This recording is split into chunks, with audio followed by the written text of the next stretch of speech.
In 1982, there was a British journalist by the name of Robert Fisk. He was living in Lebanon covering the Lebanese Civil War. And he saw a lot of the fighting, he saw the shelling, he saw the explosions, he saw a lot of the intensity of the fighting, and he wrote a great deal on it. In the Lebanese Civil War, you had mainly two sides fighting each other. On one side, you had the Lebanese Phalangists, who were fascists inspired by Adolf Hitler, and they believed in the supremacy of the Phoenician race in Lebanon. And so they had this idea that they had the right to purge Lebanon of foreigners. On the other side, you had the PLO, the Palestinian Liberation Organization, and these people were Palestinian nationalists, and they were also terrorists who didn't mind killing civilians, and they believed in fighting for a Palestinian state. And they wanted to defeat the Israelis and carve out a Palestinian state. And so they made Lebanon their headquarters because the Palestinians at one point in time fled into Lebanon as refugees after they were defeated by the Israelis. Now, relations between the Lebanese and the Palestinians were more or less cordial at one point in time, but eventually the Palestinians ended up having these grandiose ideas of a Palestinian state, and so they wanted to use Lebanon as a central headquarter for their operations. Eventually, Israel got involved, they intervened, and there was a bloody war between the Phalangists, who were the proxies of the Israelis, and the Palestinians. You also had other factions involved. You had the Syrians. You also had Iranian, Shiite militias. These Shiites would eventually become Hezbollah, who today are backed by the Iranians. So, Robert Fisk, he lived in Lebanon for years. And in the year 1982, he was told that there was a massacre that took place in a particular area. So he and his colleague, they drove to this place and they didn't see the aftermath of any massacre. So they thought, well, maybe we were given false information. So they got back into their car and they started driving, and they passed by this particular place. They passed by a refugee camp called Shatila. At this point, the PLO was pretty much leaving Lebanon. There was a peace agreement, supposedly, and the PLO were supposed to leave. That was part of the agreement. So the PLO militias were sent to other parts of the Middle East. The problem was that with the PLO gone, Palestinian refugee camps were left without any sort of defense because they were just filled with refugees, and these refugees were unarmed, and there were no gunmen to protect them. So the Phalangists, they saw easy prey. They saw unarmed people. And they were thirsty for blood. So Robert Fisk and his colleague, they were driving past this refugee camp called Shatila, and his colleague said, "Stop here. There's something about this place that is very strange." And they noticed the clouds of flies in the air. And these aren't Western flies. These are Middle Eastern flies. These flies bite you. They feed off of the dead. I want to read to you guys an excerpt from Fisk's book. It's called Pity the Nation. And I want to read to you guys just a few of these lines, just to give you an idea. It was the flies that told us. There were millions of them, their hum almost as eloquent as the smell. Big as blue bottles, they covered us, unaware at first of the difference between the living and the dead. And they couldn't talk while they were in Shatila, because if they talked, the flies would enter their mouths. The flies were on their flesh, biting them, because there was a feast that was going on. They were feeding off of the flesh of the dead. And as they walked through this town, they saw an innumerable amount of bodies, bodies covering the roads, bodies covering the streets and the sidewalks. There were so many bodies that you would think that you saw a rock on the floor, but in reality it was a human head. You were just looking for something that wasn't a dead body and you couldn't find it. You thought you saw a small stone on the floor, but in reality it was a human elbow sticking from underneath the earth because the corpse was quickly buried underneath the ground. Then they heard a car, and they knew that there were some phalange walking around.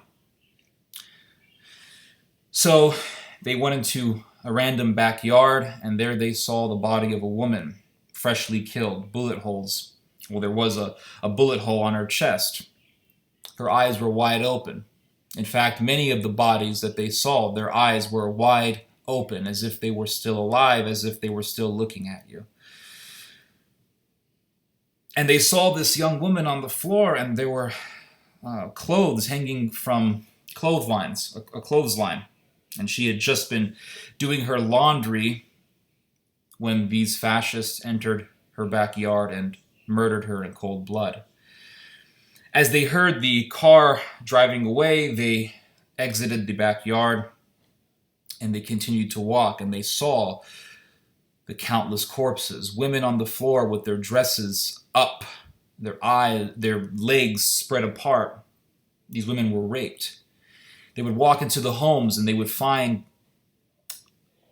the homes emptied, but they would go into the bedroom, the master bedroom, the main bedroom, and they would find the whole family dead. Because when the Phalangist gunmen entered the home, the families had nowhere else to go. They had no guns.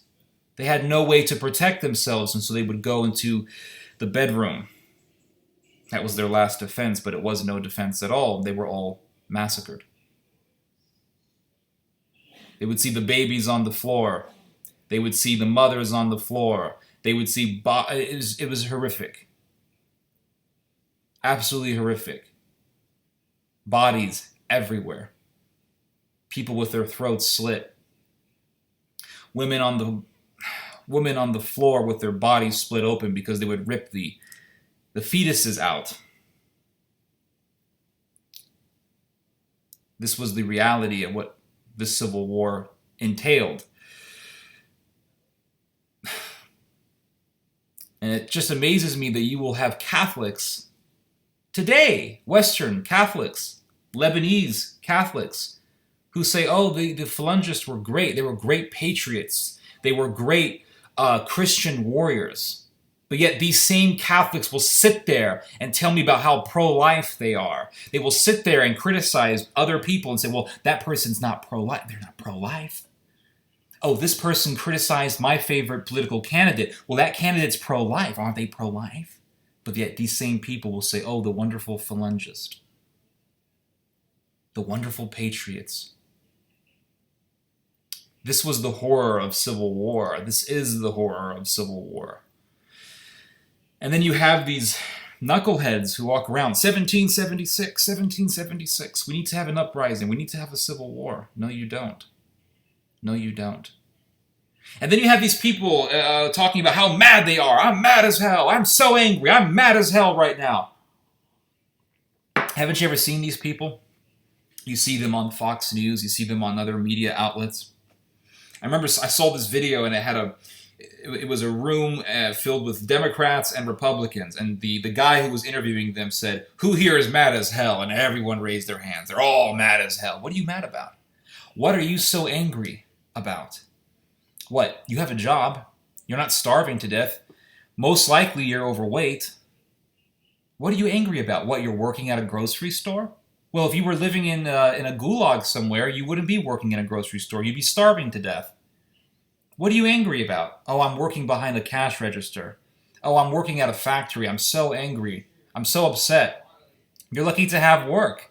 If you were living in some despotic society, you'd be lucky to be working at a grocery store. You would be happy to be working at a factory, because you'd be maybe in a gulag, maybe in a concentration camp where you don't work. Well, you do work.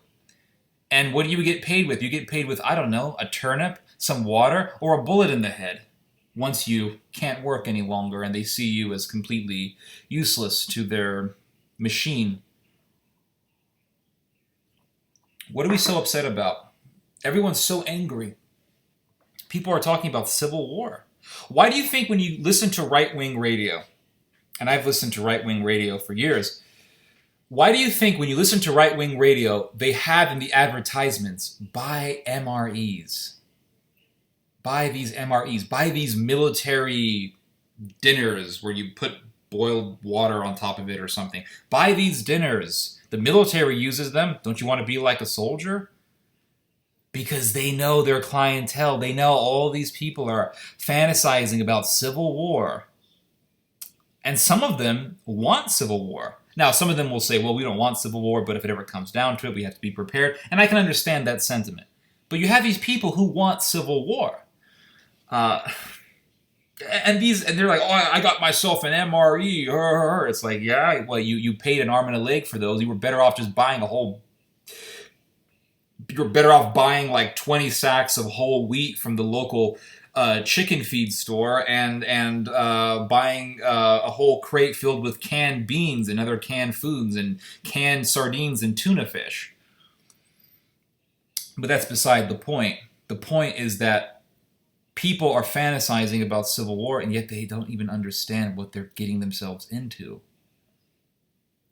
You don't understand, because if there was a civil war, this massacre, this Shatila massacre, that's what would be happening. Probably worse, because we're living in the US where there are more guns than people. All these people screaming, 1776, 1776. Yeah. These are the same people who complain about refugees, and yet they want to create the circumstances in which they themselves would become refugees. Anyway, you guys just heard some theology. God bless.